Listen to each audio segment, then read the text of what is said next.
Hello everyone and welcome to a brilliant attacking game that happened in Norwegian Championship 2005. It's not often that I showcase games where Magnus was this young, but if I find a very nice one, especially an attacking one, I'm more than happy to feature it. And we've covered some other games when Magnus was 14 years old. If you haven't seen them, I will put a link to them in the description below. Also, I covered only the killer ones. Now let's check it out. Magnus Carlsen versus Geir, Sune, Tallaksen, Ostmoe, international master at the time. And Magnus tied for first place in this event with his former coach, Simen Agdestein. And Simen was coaching Magnus up to 2003. So at the time this game was played, he was no longer Magnus's coach. So they could, go head on without any issues. In the end, they went into tiebreaks as both of them finished on 7 out of 9, I believe, or something like that. And Magnus lost in the rapid tiebreak, so he was not 2005 Norwegian champion, but he played incredibly well in the classical format. So let's dive into this game and see why it's so amazing. Magnus had the white pieces and he opens with knight to f3. We have knight to f6 by Geir, we have pawn to c4, pawn to e6, d4 and b6. So from a Reti we transpose into the Queen's Indian defense, we have pawn to g3 and now bishop to a6. This is the top move even today. Bishop b7 second, by popularity, bishop to a6 is the top move. You know that white wants to play bishop g2 and you are putting pressure on that c4 pawn. So pawn to b3, and now usually you're just going to either go bishop to b4 check or you're going to bring the bishop back to b7. But here we have pawn to b5. It's a very rare move, but interestingly, some 5 years after this game was played, or 6 years, Magnus Carlsen will employ it against Levon Aronian in the Botvinnik Memorial Tournament in Moscow, and that game will end in a draw. But I don't know if this game was the reason Magnus employed it, but maybe, or maybe this line was popular at the time. It's hard to say.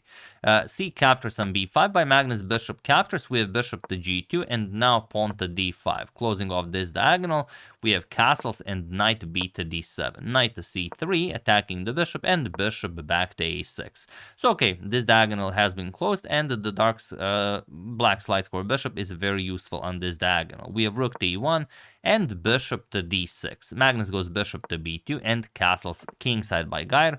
And here Magnus strikes in the center with pawn to e4. And okay, there are some games where rook to c1 has been played, but after pawn to e4, it is now as of move 12 that we have a completely new game. And it was a completely new game back when it was played. So knight captures on e4. Knight captures, we have d captures, rook captures, and now bishop to b7, attacking the rook. And now, okay, if this was an older Magnus, maybe, the rook goes back to e3, maybe rook to e1, but this game, I don't know, it doesn't feel like a Magnus game. It feels like a really energetic Magnus, playing hence the title. And Magnus goes rook to h4. So, okay, it's no mystery what he wants to do. Obviously, the queen is going to this diagonal, the bishop opens up at some point, maybe d5 is played, the bishop comes alive, maybe somehow you lift the other rook as well, who knows what can happen, but that's the general idea. So bishop e7 attacks the rook, and now again you'd expect rook f4 because maybe it's a bit safer, but no, rook to h3. Okay, we have knight to f6 and queen to e2, preparing to bring the other rook into the game, and bishop to d5. This is a beautiful defensive resource by Geir, as Magnus would even sacrifice a pawn to get this bishop to come alive. So blocking the d-pawn with bishop to d5, definitely the way to go. We have rook to e1 by Magnus, and now queen to b8. Again, probably something like a5, knight e4, pawn to a4 gives black a better position. But okay, queen to b8 was played. I do not have the clock times for this event, so unfortunately I cannot share them with you. Queen b8, and now knight to e5 by Magnus. Already a little bit weird, as this knight cannot move, otherwise you might get knight to d7 with this fork.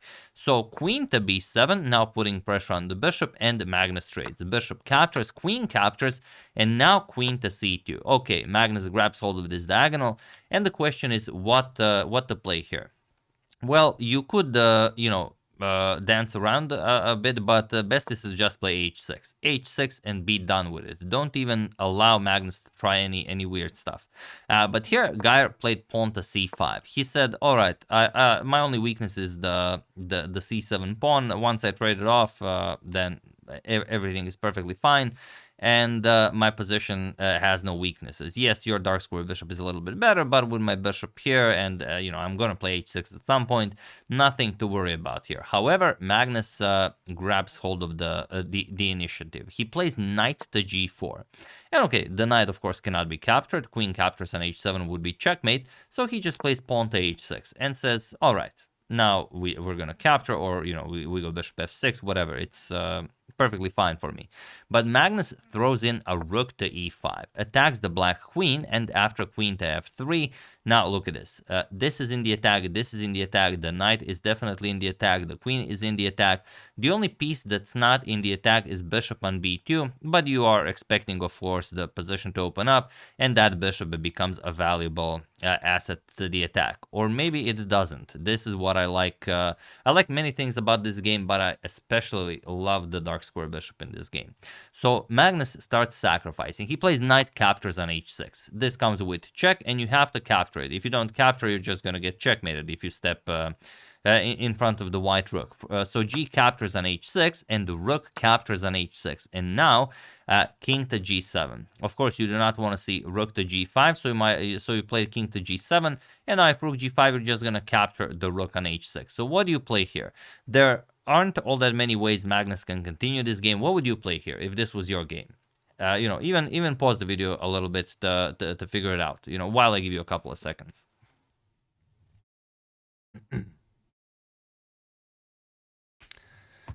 So, for those of you who were able to do it, congratulations on solving this beautiful puzzle where you have to sacrifice more in order to be victorious. And for those of you who just want to enjoy the show, it is the very move that we said that was, sort of stopped by playing king to g7.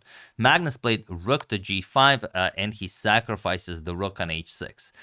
There is another way to play this, of course. You could it's the engine says it's even stronger, but it does look a bit boring. Like rook to h4, and now rook g5 is the threat, so we're going to play rook to g8, and now after rook to f4, you sort of trap the queen, and the queen not a lot of squares. For example, if you go to c6, d5 comes with an attack on the queen, the position opens up, so you go all the way back, and now you play this, and the position is much better for white. It is winning, and also with the passed c-pawn, it is, of course, the engine thinks this is the way to go.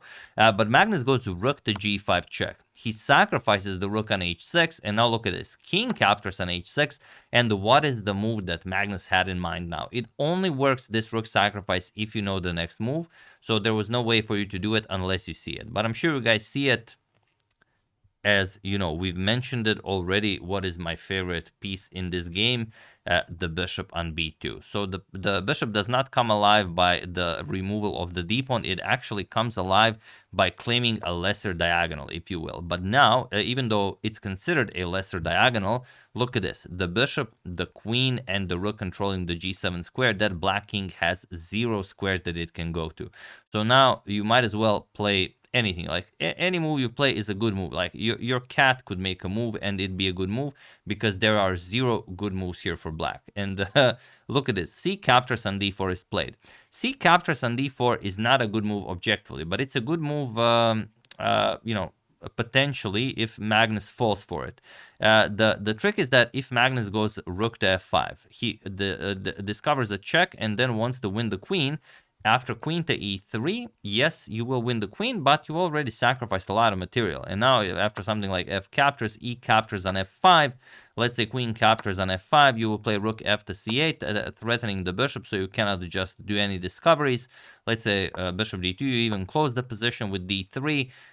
It's a bishop and queen versus 2 rooks, a bishop and knight. Objectively, black is better here.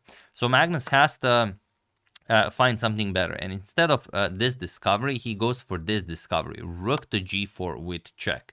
And now how do you defend? Well, your only move is, of course, to block with the queen. If you go king to h5, that's not going to work. Rook to h4 is checkmate. The bishop and the queen make sure of that. So after rook g4 check, queen to e3 was played, and it seems like similar to the rook f5 move, but now you throw in a rook to h4 with check, so you don't lose the rook as well. And now knight to h5, or if you go king to g7, we can even just capture. And now, yes, you can still play, but that rook on h4 survived. It's nothing like queen d1 defends the bishop, and let's say d3. bishop to b2, and that's pretty much it. Queen g4 is coming next, the knight is pinned, and black gets decimated here. So after rook h4, knight to h5 was played, and now how can Magnus continue his attack? Again, there is only one way to do it, otherwise his whole idea of sacrificing the rook followed by bishop to c1 will not work.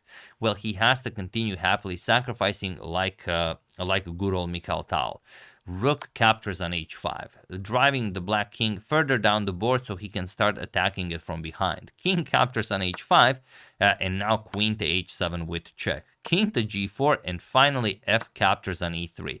And yes, Geir still has 2 rooks for the queen, but not enough time to organize them. He goes rook 8 to c8, attacks the bishop. King to g2, Magnus even sacrificing the bishop, because if you capture the bishop, then it's a simple matter of h3 check. I mean, this was played in the game. It's not if you do it, but there's nothing else you can do. And also you cannot go rook to c2 check, as the queen on h7 is covering that. So he might as well capture the bishop.